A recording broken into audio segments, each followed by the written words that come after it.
немецкая философия – это четвертая и последняя часть.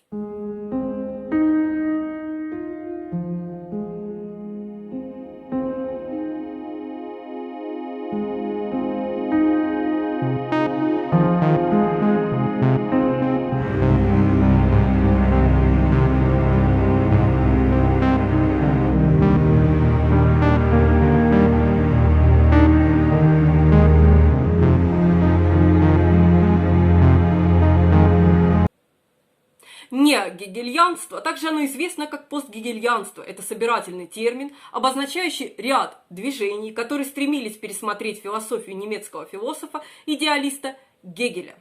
Неогегельянство было связано с необходимостью изучения онтологии, поскольку эпистемологические методы начали пересматриваться.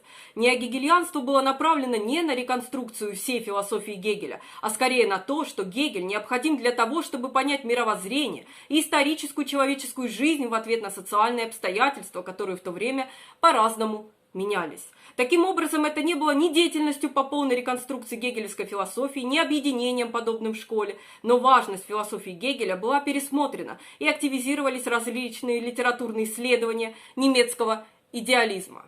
Большим достижением стало то, что философия немецкого идеализма от Канта до Гегеля утвердилась как важный период современной философии, который признается в современных философских исследованиях.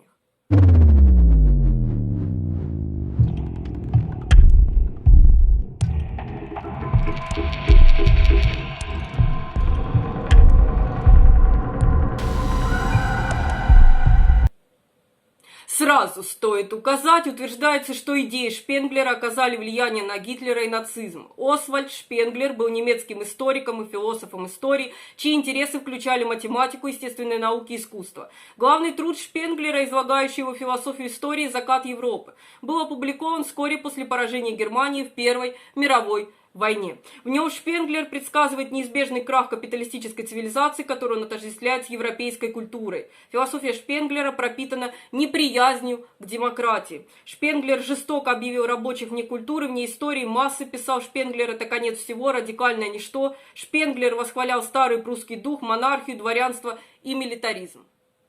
Для Шпенглера война – вечная форма высшего человеческого существования. В общем, Шпенглеру были свойственны катастрофические, жестокие и антинаучные взгляды. Его философия истории основана на отрицании научного знания. Исторические исследователи, по его мнению, тем значительнее, чем меньше он принадлежит науке. Шпенглер противопоставляет интуицию логическому рациональному познанию, отрицая принцип причинности и закономерности в общественной жизни. Шпенглер отвергает возможность познания объективной истины, отстаивая абсолютный релятивизм. Наряду с исторической закономерностью Шпенглер отвергает концепцию исторического прогресса, пытается доказать бессмысленность истории и отсутствие в ней развития.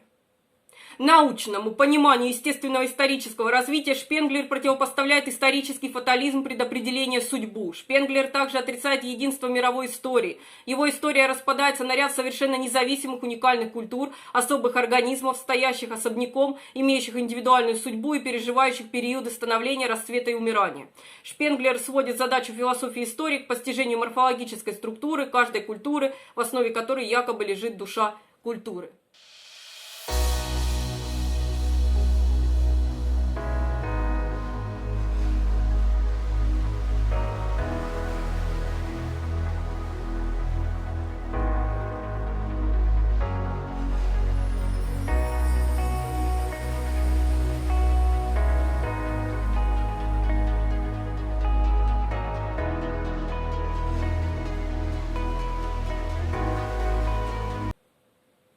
В конце XIX века логика Готтлоба Фреге продемонстрировала первый существенный шаг вперед с момента ее зарождения в Древней Греции.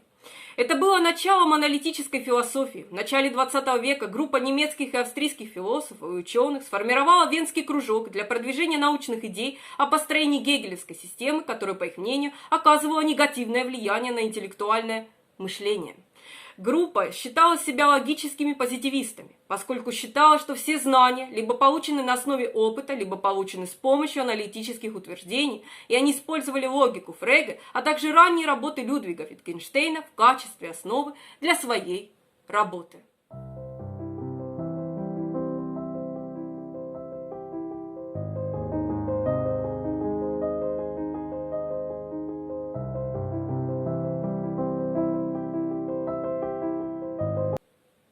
Эдмунд Гуссерль был австрийско-немецким философом и математиком-основателем феноменологии. Феноменология – это направление философии, которое предполагает обращение к первичному опыту, к опыту познающего сознания, где сознание понимается не как эмпирический предмет изучения психологии, но как трансцендентальное «я» и чистая интенциональность. Интенциональность – это понятие философии, означающее центральное свойство человеческого сознания быть направленным на некоторый предмет. Гуссерль в своих работах стремился разработать систематическую фундаментальную науку, основанную на так называемой феноменологической редукции. Мысль Гуссерля глубоко повлияла на философию XX века, и он остается заметной фигурой в современной философии за ее пределами.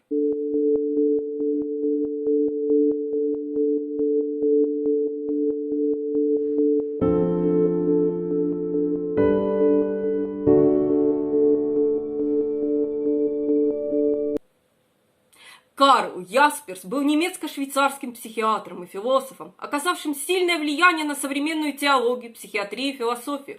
В основном Ясперса связывают с философией экзистенциализма, отчасти потому, что он в значительной степени опирается на экзистенциалистские идеи Ницше и Кьеркегора, а отчасти потому, что тема индивидуальной свободы пронизывает его работы. Ясперс изложил свой взгляд на историю философии и представил свои основные темы. Начиная с современной науки и эмпиризма, Ясперс указывает, что когда люди подвергают сомнению реальность, они сталкиваются с границами, которые эмпирический или научный метод просто не может преодолеть. В этот момент индивидуум сталкивается с выбором – погрузиться в отчаяние и смирение или совершить прыжок веры к тому, что Ясперс называет трансцендентностью. И для Ясперса совершает этот прыжок индивидуумы сталкиваются со своей собственной безграничной свободой и могут, наконец, испытать подлинное существование. Трансцендентность для Ясперса – это то, что существует за пределами мира, времени и пространства.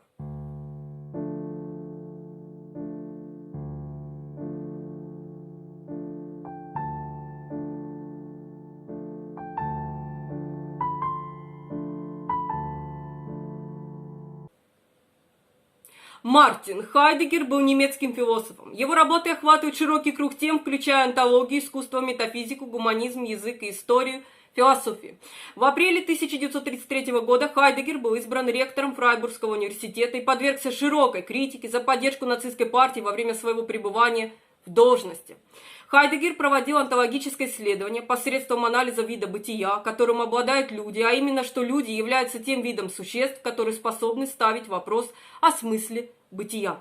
В первом крупном тексте Хайдеггера «Бытие и время» «Дазайн» вводится как термин для типа бытия, которым обладают люди. Хайдеггер считал, что Дазайн уже имеет деонтологическое и конкретное понимание, которое формирует то, как оно живет, которое он анализировал в терминах единой структуры бытия в мире. Хайдеггер использовал этот анализ, чтобы подойти к вопросу о смысле бытия, то есть к вопросу о том, как сущности проявляются как конкретные сущности, которыми они являются.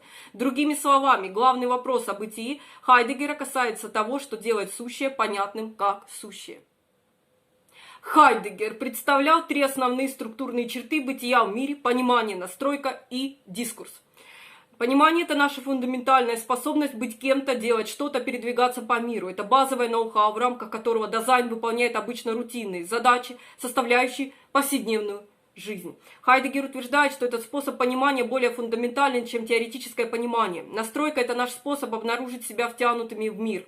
Дискурс – это когда мир, который открывается настроениями, схватывается пониманием, организуется дискурсом. Дискурс делает язык возможным. По Хайдеггеру дискурс – это артикуляция понятности. В своей самой базовой форме это референциальное целое проявляется в том, как вещи различаются просто в ходе их использования.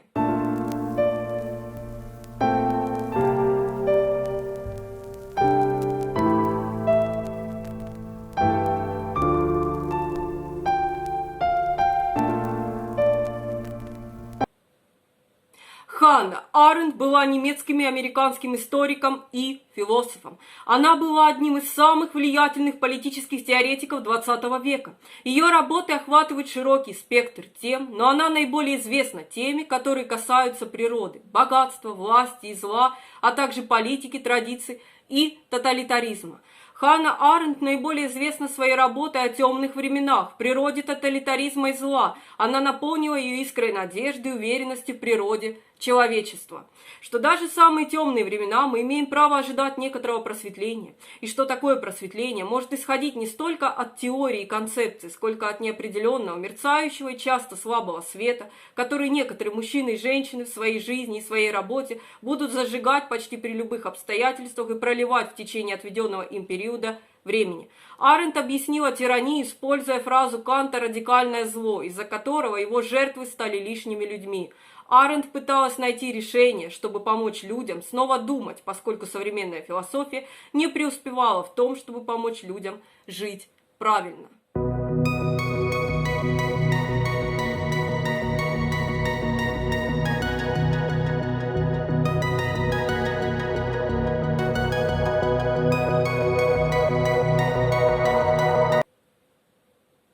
Герменевтика – это философская теория и практика интерпретации и понимания.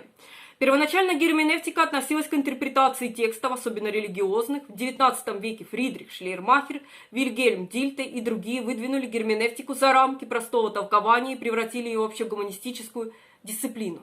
Шлейермахер задавался вопросом, может ли существовать герменевтика, которая была бы не набором специальных советов для решения конкретных проблем с интерпретацией текста, а скорее общей герменевтикой, которая имела бы дело с искусством понимания как таковым, относящимся к структуре и функции понимания, где бы это ни происходило. Позже, в XIX веке, Дильте начал видеть возможности для продолжения проекта Шлейермахера по общей герменевтике как общей методологии гуманитарных и социальных наук. В XX веке герменевтика совершила онтологический поворот. Книга Мартина Хайдеггера «Бытие и время» коренным образом изменила эту дисциплину. Герменевтика больше не рассматривалась как наука о понимании языковой коммуникации или как методологическая основа для гуманитарных наук. Для Хайдеггера герменевтика – это онтология, имеющая дело с наиболее фундаментальными условиями бытия человека в мире. Хайдеггеровская концепция герменевтики получила дальнейшее развитие.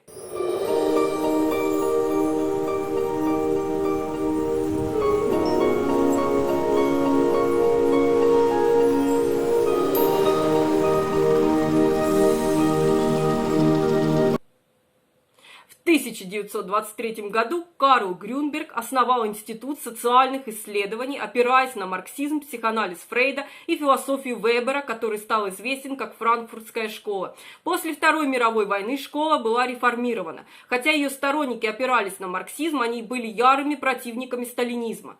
С 1960-х годов Франкфуртская школа руководствуется работой Юргена Хабермаса о коммуникативной рациональности или причине и лингвистической интерсубъективности.